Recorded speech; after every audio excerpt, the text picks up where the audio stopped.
Hello everyone, welcome back to another episode of Thomas & Friends Home Media Reviews. We're back for another menu tour, and this time it's on Truckloads of Fun. It's been a minute since we've done just a menu tour episode of Home Media Reviews, so let me catch you up.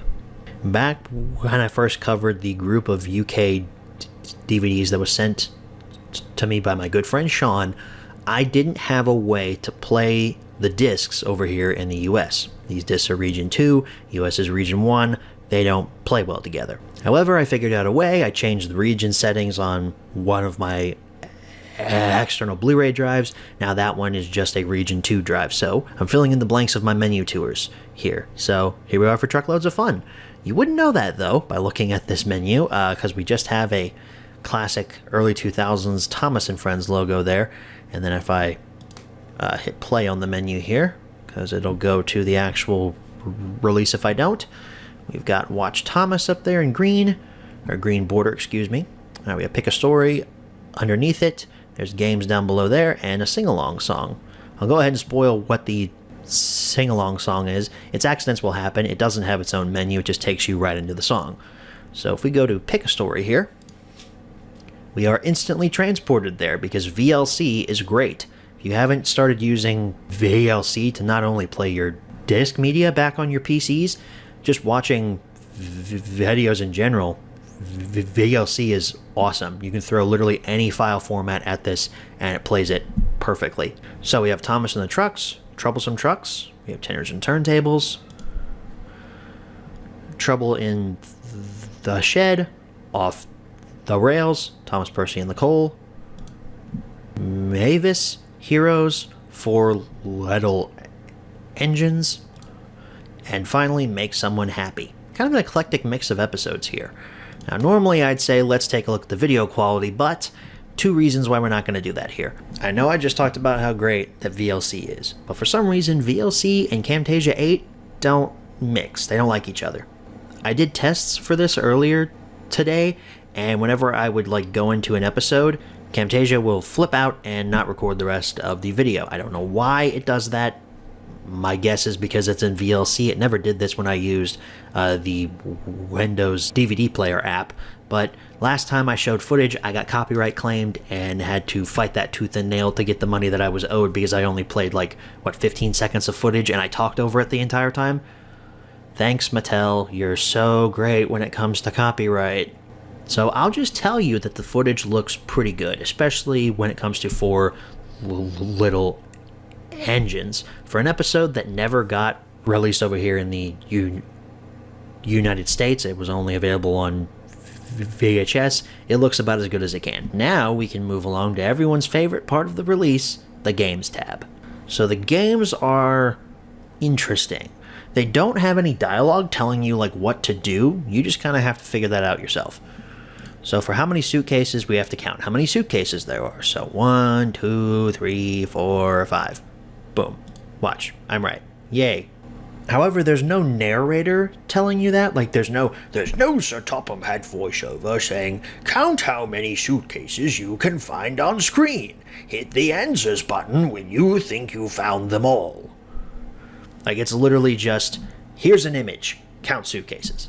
Same deal with this game, the Spot the Difference game. Again, there's no Sir Topham Hatt telling you, spot the difference between the two Thomases. You'll win a prize if you get all of them right, or something like that. So I'm sure everyone's yelling at me in the comments what the differences are, but I'm pretty sure I know. This up here is white instead of black, like on this one. There's a steam cloud above Thomas here, there's not one over here, and I think... having trouble figuring out where the other one is. Oh wait, I see it. No, I see it. There's a door over here. There's no door over here on this shed. It's just a brick wall. I think that's it. And it is! I'm correct. But now the fun part, the quiz. Again, there's no narrator telling you anything about this. I guess in the UK they treat their kids with more respect. Over here in America, we have to explain everything to our kids, and then over there it's just hey, you guys, we're going to throw you into this and you're going to figure it out, alright? That was more of an Australian accent, excuse me. But let's do this quiz real quick here. Who reverses into the engine shed next to Thomas? That would be Edward. Oh, are you like building a puzzle thing? Which tunnel did Thomas take the trucks through? That would be Henry's tunnel. That is kind of an interesting question, though. You kind of have to think about that. Although in the episode they do say as he rushed through Henry's tunnel, so... How many trucks did Thomas pull? Okay, I know it's 10, but hear me out here. This question would kind of be a little confusing to a kid. Because you see that long line of trucks and you probably think, that's probably 20 trucks there, especially if you don't really know how to count yet. 1 is absurd. That's obviously not right. But 10 is the answer. See? We don't get questions like that over here in America. It's like, what color is Thomas? What color is Cranky? What color is the Fat Controller's jacket? Which engine drives past Thomas when the Fat Controller's talking to him? James. He made a lot of cameos in Season 1. Hey, we made a little puzzle thing of the shot of Thomas. That's actually when James puffs past him. How about that? Yeah, we'll do one more. I guess you get 4 questions per episode on here, so that's pretty cool. It's like 40 questions? That's a lot of trivia. What did they use to mend the hole in James's coach? It's a bootlace, but okay, we'll go with shoelace. I guess we'll give it the mulligan there. Yep, I was right. What did the trucks call James? They called him a hero. No, a red monster. Yay, I'm right. Again. Which engine offered to help James recover the trucks? That would be Edward. Good. Don't let them beat you. What hill did James have to pull the trucks over? That would be Gordon's Hill. However, I would like to see Harold's Hill be adapted into someone's series. I want to see that. Someone out there, make that a thing. Yay, we made the puzzle. Let's go.